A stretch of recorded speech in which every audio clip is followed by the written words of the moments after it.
Kali ini kita akan membahas tentang isu kebijakan publik, terutama yang ada di Indonesia dengan bersama. Ini kita bakal kedatangan tamu spesial yang ditunggu-tunggu ya. Langsung aja kita sapa. Ini ada Bapak Michael sebagai Komisi 7 DPR RI yang aktif di bidang energi, sumber daya mineral, dan juga urusan komunikasi publik. Mari kita sambut Bapak Michael. Halo Pak. Dan yang kedua, narasumber kita nggak kalah kece juga. Ini dari Komisi 7 DPR RI juga, yang sering turun langsung ke dapil dan aktif dalam bersosialisasi kebijakan dan undang-undang. Ini dia, kita sambut Ibu Farah. Halo. Halo Ibu Farah. Halo semuanya. Wah, senang sekali ya saya diundang ke sini. Terima kasih loh ya. Oke baik Pak Michael, kita langsung aja ke pertanyaan utama nih. Pak Michael, mengapa komunikasi politik itu sangat strategis terutama di pekerjaan DPR RI sendiri, khususnya di Komisi 7 yaitu Komisi Bapak sendiri?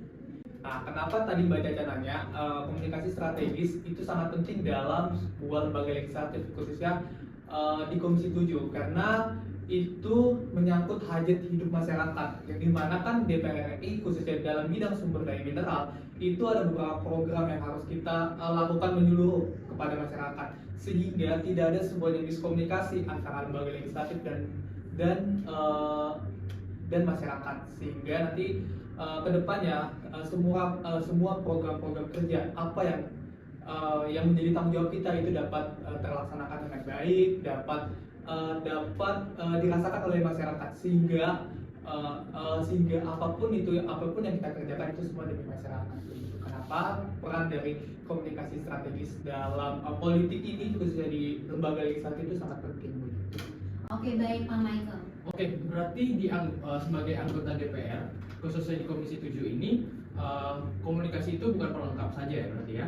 Terus juga berarti kunci apa yang didapatin dari legislasi kebijakan?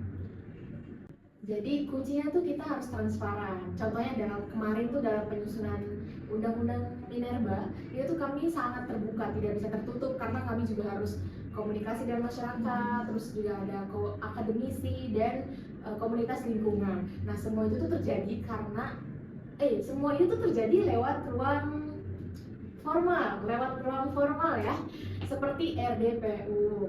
Nah, maupun kanal informasi seperti media sosial atau kunjungan dapil gitu.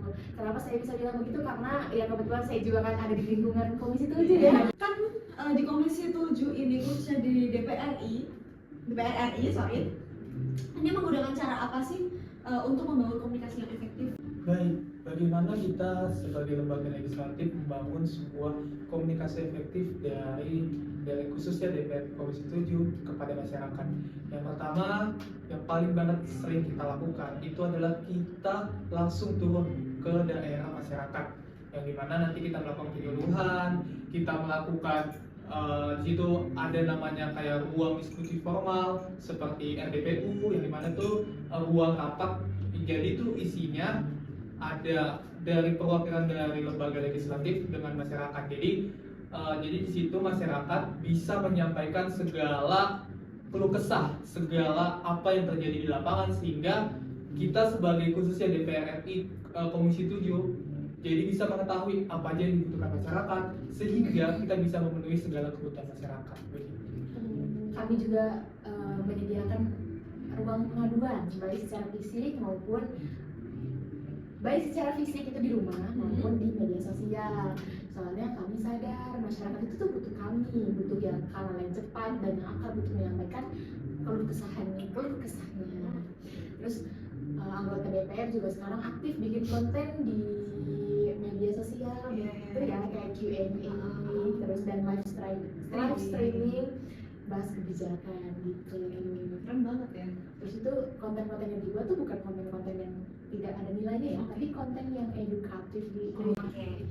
Jadi secara tidak langsung tuh di dalam itu menselipkan ada maksud dari DPR RI ini mengkomunikasikan secara online bagaimana DPR RI ini menyampaikan informasinya gitu ya. Betul. Oke. Betul sekali. Apa sih tantangan yang dihadapi DPR terutama di komunikasi di hari ini? Mungkin ada tantangannya gitu? Oke, kalau ngomongin tantangan pastinya ada ya.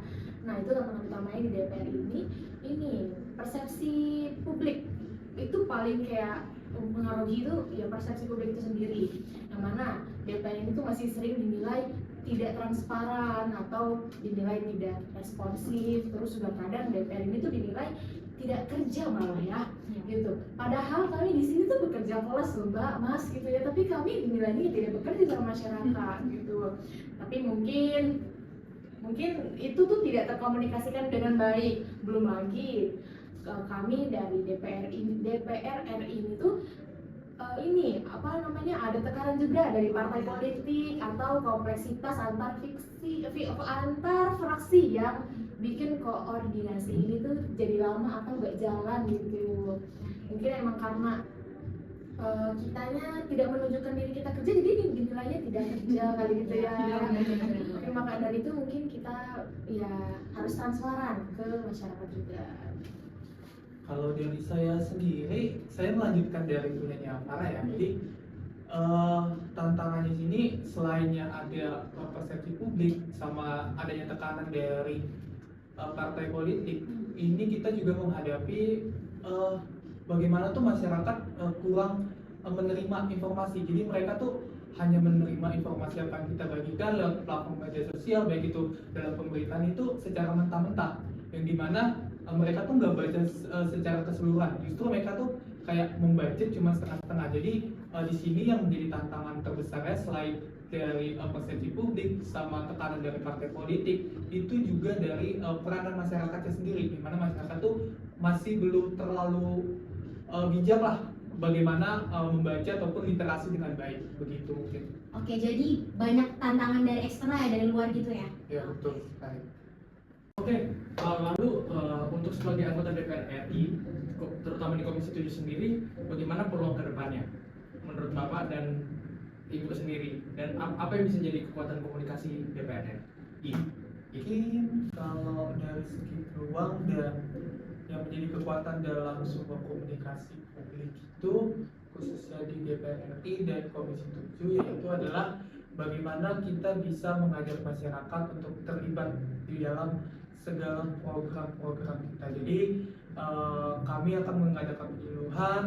Jadi setiap kami membuat sebuah program atau program kerja untuk masyarakat, kami akan melakukan penyuluhan secara merata ke dalam masyarakat. Jadi sehingga informasi yang diberikan itu tidak adanya miskomunikasi. Jadi mereka akan mendapatkan langsung sebuah informasi dari lembaga legislatif langsung itu melalui perwakilan dari DPR RI, khususnya di Komisi 7, sehingga segala kegiatan ataupun program-program kerja itu dapat terlaksanakan dengan baik. Jadi kita di sini yang menjadi peluang dan kekuatan dalam sebuah komunikasi itu bagaimana kita bisa membangun hubungan yang baik dengan masyarakat, bagaimana kita bisa dekat dengan masyarakat, begitu. Jadi peluang dan kekuatannya.